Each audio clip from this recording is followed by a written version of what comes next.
The latest war of words is that North Korea portrays Trump's comments at the United Nations as a declaration of war. The United States categorically says they have not declared war. Where are we?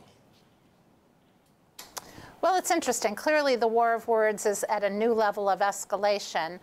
The U.S. has not declared war. There's been no declaration of war, and the U.S. White House spokesperson made that clear.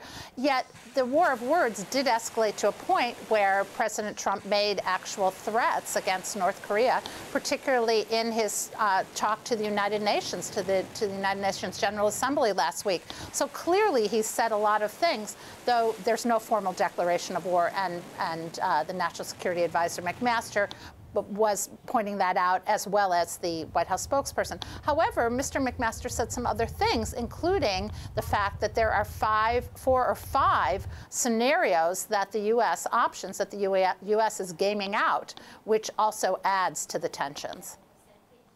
Look, where do things go from here? Because inherent in those 4 to 5 wargaming scenarios, a direct strike, they admit, is not necessarily the optimal scenario. So what are the options on the table for the U.S. in terms of descending order? Yeah, well, the problem for the U.S. is that any military option gravely endangers South Korean citizens. So those scenarios are not anything that the U.S. can at all consider without considering a major loss of life. So at this point, the U.S. has really tried to rely on options, diplomacy, and sanctions. And we've seen the sanctions ratchet up and up. But by saying that he has these scenarios on the table, the National Security Advisor is making clear that the U.S. is thinking about this.